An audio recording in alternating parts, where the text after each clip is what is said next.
بسم اللہ الرحمن الرحیم. Welcome to my channel. Please subscribe it and hit the bell icon. ایک دفعہ کا ذکر ہے کہ گاؤں میں ایک سیدھی سادی عورت رہا کرتی تھی. لوگ اس کی سادگی کو بزدلی خیال کرتے تھے، مگر وہ صبح سے شام تک چپ چاپ اپنے کاموں میں مصروف رہتی. رات ہوتے ہی گھر کی راہ لیتی. جیسے جیسے رات بڑھتی لوگ اپنے گھروں کی طرف تیزی سے روانہ ہوتے. مغرب کے ساتھ ہی گاؤں میں ویرانہ پھیل جاتا. اس کی وجہ موسم نہیں بلکہ وہ چیخیں تھیں جو کچھ فاصلے پر بنے ایک کھنڈر سے آتی تھیں. اس کھنڈر میں ایسا کیا ہوا تھا کوئی نہیں جانتا تھا. رات ہوتے ہی وہ تجسس کے ہاتھوں مجبور ہو کر غیر ارادی طور پر اس کھنڈر کو دیکھتی. آخر کیا ہوا ہوگا کچھ سمجھ نہ آتی. وہ کھنڈر اس کے گھر کی سیدھ میں نظر آتا تھا. ویران اور بیابان کھیت، پاس لگے درخت جنگل کا سما باندھ دیتے. اس کی کمر میں خوف کی لہر دوڑنے لگتی اور وہ ایک جھرجھری لے کر کھڑکی کے پٹ بند کر دیتی. دیر تک آوازیں ماحول کو بھیانک بناتی. جیسے جیسے تہجد کا وقت شروع ہوتا آہستہ آہستہ چیخیں کم ہوتی جاتی. صبح کے وقت خاموشی چھا جاتی. یوں لگتا جیسے کوئی آواز ہی نہ ہو. پھر لوگ بھی اپنے کاموں میں لگ جاتے. اس عورت کا نام رضیہ تھا. وہ کچھ ہی عرصہ پہلے ہی بیاہ کر اس گاؤں میں آئی تھی. لوگوں سے زیادہ گھلی ملی نہیں تھی. اس کا شوہر چودھری کے گھر میں رکھوالا تھا. صبح سویرے کام پر نکلتا تو رات کو ہی واپسی ہوتی. کبھی کبھی رات میں بھی کھیت کا کام رہ جاتا تو رات ادھر ہی رک جاتا. ایسے میں رضیہ کو وہ رات بہت بھاری لگتی. تو آج رات نہ جا مراد، وہ اپنے شوہر کو روکتی. او کچھ نہیں ہوتا، ڈرا نہ کر، وہ سمجھاتا. پر رضیہ کا دل نہ مانتا. رات کو گھر کاٹنے کو دوڑتا. بڑی مشکل سے صبح ہوتی. مراد جانتا تھا وہ اس عصبی آوازوں سے گھبراتی ہے، پر اس کا جانا بھی ضروری تھا ورنہ چودھری اس کی دہاڑی کاٹ لیتا. رضیہ جب بھی نہر پر کپڑے دھونے جاتی کسی نہ کسی عورت کی زبان پر اسی کھنڈر کا قصہ ہوتا. ایک دن اس نے جھجکتے ہوئے اپنی ہمسائے سے پوچھ ہی لیا، خالدہ، مجھے اس کھنڈر کی آوازوں سے بہت خوف آتا ہے. ادھر کیا ہوا تھا؟ خالدہ کپڑے دھوتی رک گئی. کہتے ہیں کسی مسلمان کو جلا کر مار ڈالا تھا. آج بھی اس کی روح بھٹکتی رہتی ہے. پھر وہ دوپٹہ منہ پر رکھ کر ہنسی.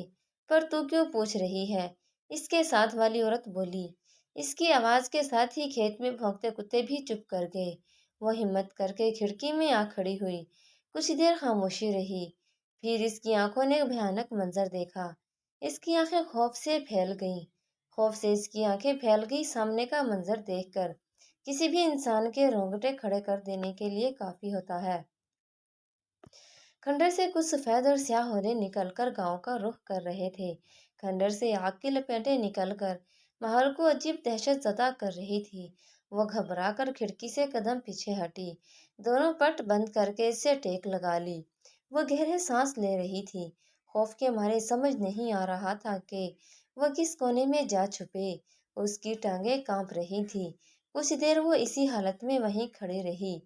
پھر ہمت کر کے اس نے کھڑکی کھولی. باہر خاموشی کا راج تھا. نہ کوئی ہیولا نہ آگ، جیسے کچھ ہوا ہی نہ ہو. اس نے حیرانی سے چاروں طرف نگاہ دوڑائی. کہیں کچھ نظر نہ آیا. وہ آہستہ قدموں سے چلتی ہوئی چارپائی پر آ کر لیٹ گئی. نیند اس کی آنکھوں سے کہیں دور تھی. وہ چپ چاپ لیٹی رہی یہاں تک کہ تہجد کی اذان ہونے لگی. پھر پتہ نہیں کب اس کی آنکھ لگی. اگلے روز جب مراد واپس گھر آیا تو وہ کچھ چپ لگی. کیا بات ہے رضیہ؟ میں دیکھ رہا ہوں جب سے میں آیا ہوں تو بالکل چپ ہے. ہاں کے علاوہ کوئی بات نہیں کر رہی. کیا ہے؟ کچھ نہیں، میرے کچھ بولنے سے تو تجھے کون سا یقین کر لینا ہے. وہ بولی. بتا کے تو دیکھ، کیا پتا میں تیری بات سچ سمجھ لوں. وہ لسی کا گلاس اٹھاتے ہوئے بولا. دیکھ مراد، مجھے عادت نہیں جھوٹ بولنے کی، پر کل بڑا تماشا ہوا اس کھنڈر میں. یہ کہہ کر اس نے رات والی ساری کہانی سنائی. جو اب جواب میں مراد کہہ کر بلند ہوا. او پاگلے، میں رات کو کھیتوں میں ہی تھا. مجھے تو کوئی حیالہ نہ آگ نظر آئی، بلکہ رات پانی لگا کر میں ادھر ہی سو گیا تھا. سیدھا گھر ہی آیا ہوں اٹھ کے. پھر وہ صافی سے منہ صاف کرتے ہوئے اٹھا. آج چودھری نے کام کے پیسے دینے ہیں. ان باتوں کو چھوڑ، میں جلدی آ جاؤں گا، تو تیار رہنا. جب سے شادی ہوئی ہے کہیں باہر نہیں لے کر گیا. آج تجھے بازار لے چلوں گا. وہ اس کے قریب آیا اور بولا، فالتو سوچوں کو دل سے نکال دے، یہ سب تیرا وہم ہے اور کچھ نہیں۔ اپنے گھر کو سوچا کر، دل نہ لگے تو خالدہ کے پاس چلے جایا کر، اس کی ساس اچھی عورت ہے، میری شادی پر سارا دھیان اسی نے رکھا تھا۔ ماں تو میری چلی گئی پر میرا گھر بھی اسی نے دیکھا، اللہ اسے جزا دے۔ یہ کہہ کر وہ باہر کی طرف بڑھا، پھر پلٹ کر بولا، تیار رہنا۔ رضیہ ہلکا سا مسکرائی اور اس بات میں سر ہلایا، پر وہ اندر سے ڈری ہوئی تھی۔ سارا دن وہ انہی سوچوں میں ڈوبی رہی۔ شام کو مراد حسب وعدہ جلدی آ گیا، پھر وہ لوگ بازار گئے، رات دیر سے لوٹے۔ مراد دن کے ہوٹل سے کھانا کھلا کر لایا تھا، وہ تو آتے ہی سو گیا، پر رضیہ جاگ رہی تھی۔ باہر جا کر وہ بھی تھوڑی تر و تازہ ہو گئی، کل والی بات بھی کچھ بھول گئی۔ آہستہ آہستہ وہ بھی سو گئی۔ رات کے تقریباً 1 بجے کا وقت ہوا ہوگا کہ رضیہ کو اپنے قریب ہلکا ہلکا رونے کی آواز آئی۔ رونے والا ساتھ میں کچھ بول بھی رہا تھا۔ اس کی آنکھ کھل گئی، وہ چونک کر اٹھ بیٹھی۔ اللہ کے لیے مجھے مت جلاؤ، مجھے کوئی تو بچاؤ۔ اس نے خوف سے ادھر ادھر دیکھا۔ رونے والا پھر بولا، دیکھو اللہ تمہیں کبھی معاف نہیں کرے گا۔ وہ پھٹی ہوئی آنکھوں سے آواز کی سمت دیکھنے لگی اور کوشش کرنے لگی۔ اچانک ایک چیخ بلند ہوئی۔ اس نے دونوں ہاتھ کانوں پر رکھ لیے۔ گھر میں دھواں آنے لگا اور ساتھ ہی ایک تیز قسم کی جلنے کی بدبو۔ اس نے آنکھیں زور سے بند کر لی۔ دھواں بھی اس کی حلق میں بھرنے لگا، زور زور سے کھانسنے لگی۔ اچانک اسے کسی نے جھلارا، رضیہ، رضیہ اٹھ، کیا بات ہے، کیوں کھانس رہی ہے؟ کیا ہو گیا؟ اس نے آنکھیں کھولی۔ مراد پریشان ہو کر اسے اٹھانے کی کوشش کر رہا تھا۔ وہ حیرانگی سے چاروں طرف دیکھنے لگی۔ کیا کھو گیا تیرا؟ کیا ڈھونڈ رہی ہے؟ مراد نے پوچھا۔ وہ دھواں بھر گیا تھا گھر میں، مجھے بدبو سے سانس نہیں آ رہا تھا۔ اس نے مشکل سے بات بتائی۔ کدھر ہے دھواں؟ کون سی بدبو؟ وہ بولا، تجھے وہم ہو گیا ہے، چل سو جا، صبح مجھے جلدی جانا ہے، چودھری اپنے ساتھ شہر لے کر جائے گا۔ یہ کہہ کر اس نے پھر کھیس تان لیا۔ رضیہ سے اب سونا مشکل تھا۔ باقی کی رات اس نے جاگ کر گزار دی۔ وہ رات اس نے جاگ کر گزاری، بے آرامی کی وجہ سے دن بھر بھی وہ تھکی تھکی سی رہی۔ مراد صبح ہی چودھری کے ساتھ شہر چلا گیا تھا۔ اس نے بے دلی سے گھر کے کام نمٹائے۔ اتنے میں دروازے پر دستک ہوئی۔ دروازہ کھول، رضیہ، میں خالدہ ہوں، باہر سے آواز آئی۔ رضیہ نے دروازہ کھول دیا۔ مراد بھائی صبح جاتے ہوئے اماں سے کہا تھا، رضیہ کا حال پوچھ لینا، طبیعت ٹھیک نہیں ہے تیری۔ کیا ہوا ہے؟ اس نے آتے ہی بولنا شروع کر دیا۔ کچھ نہیں، میں ٹھیک ہوں۔ مراد نے خواہ میں زحمت دی تجھے۔ وہ خالدہ کے پاس ہی بیٹھ گئی۔ ارے ایسے کیسے؟ ضرور کوئی بات ہے، اکیلی اداس ہوتی ہوگی، میرے گھر چل۔ وہ اس کا ہاتھ پکڑ کر اٹھی۔ رضیہ کے لاکھ اصرار کے باوجود خالدہ اسے اپنے گھر لے گئی۔ خالدہ کا گھر 2 کمروں پر مشتمل تھا، صحن پکا مگر صاف ستھرا۔ ایک طرف نیم کا درخت لگا تھا، اس کے نیچے ایک چارپائی بچھی تھی۔ باہر کے دروازے کے ساتھ ہی غسلخانہ اور لیٹرن بنی تھی۔ تو یہاں بیٹھ، میں اماں کو بلا کر لاتی ہوں۔ اس نے اسے باہر بچھی چارپائی پر بٹھا دیا۔ میری اماں بہت کہانیاں سناتی ہے، تو بور نہیں ہوگی، وہ ہنستے ہوئے بولی، پھر اندر چلی گئی۔ باہر ٹھنڈی ہوا چل رہی تھی۔ سردی پوری طرح بھی آئی تو نہ تھی، پر دھوپ میں تیزی کم ہو گئی تھی۔ وہ چارپائی کے ایک طرف بیٹھ گئی اور گھر کا جائزہ لینے لگی۔ تھوڑی ہی دیر میں خالدہ اپنی ساس کو لے کر باہر نکلی۔ وہ ایک عمر رسیدہ خاتون تھی، مگر اچھی خوراک کا اثر چہرے کی سرخی سے نظر آ رہا تھا۔ وہ اس کے برابر میں آ بیٹھی۔ خالدہ بولی، یہ میری ساس ہیں اور میری سگی خالہ بھی۔ وہ مسکراتے ہوئے بولی، میری اماں نے مجھے میری خالہ کو ہی دے دیا تھا جب میں چھوٹی تھی۔ اب میں ان کے ساتھ رہتی تھی، پھر اماں اور خالہ نے مل کر میری شادی ان کے بیٹے خرم سے کر دی۔ اپنی سلاتی رہے گی کہ اس کے کھانے کا بھی کچھ کرے گی، پہلی باری آئی ہے، یہوں ٹرخائے گی۔